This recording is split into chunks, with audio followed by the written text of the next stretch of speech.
Et maintenant, encore un exemple d'optimisme, mais j'ai envie de dire plus que d'optimisme, plutôt du courage et de la foi, avec l'histoire que vous allez me raconter en Égypte. Bonjour Clémence. Bonjour Anne-Laurence, bonjour Paul. Bonjour.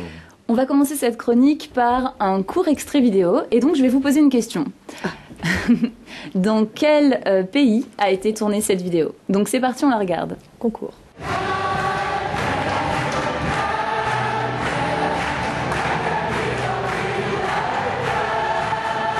Alors? Le chant est en français, mais ça ressemble plutôt à la français Chine. J'ai pas entendu. Moi, j'ai cru qu'il chantait en J'ai français. Europe de La Chine, non? Europe Non. de l'Est. Europe de l'Est. Alors, Non, Chine. Chine, moi je dis Chine. Chine. Eh bien, C'est à écoutez, Paris.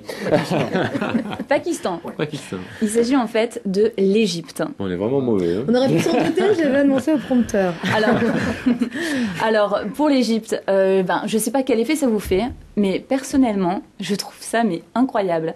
Parce qu'en Égypte, la situation est vraiment difficile pour les chrétiens.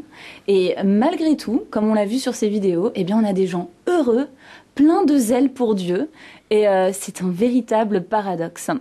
Et pourtant, ils traversent une véritable tempête. Alors la tempête, elle n'est pas simplement politique, mais elle est économique et puis aussi sociale. Parce que peut-être que dans quelques années, leurs propres femmes, donc, devront porter le voile. Peut-être que même leurs enfants devront suivre des cours, vous savez, où on leur enseigne les écoles coraniques. Les madrasas.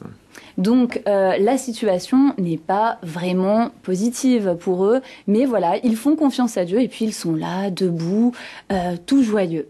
Et donc je vous propose de regarder une autre vidéo. Il s'agit de l'interview d'Émilie. Émilie, c'est une jeune chrétienne française qui donc était dans la plus grande église évangélique du Caire et qui nous fait part de son ressenti. On l'écoute.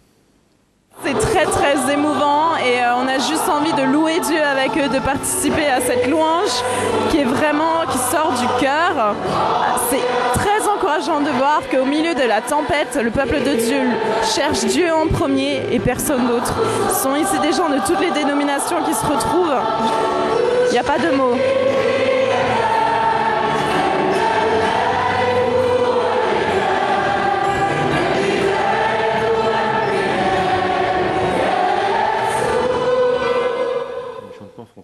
Non, en fait, ni en chinois. Hein. Ni en chinois. Non, voilà.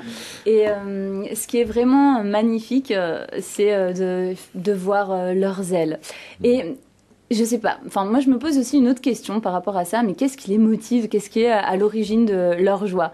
Eh bien c'est simple, une pyramide de prière. Cela fait 12 ans qu'ils prient de manière acharnée pour que les choses changent en Égypte et apparemment, ils n'ont pas l'intention d'arrêter de prier.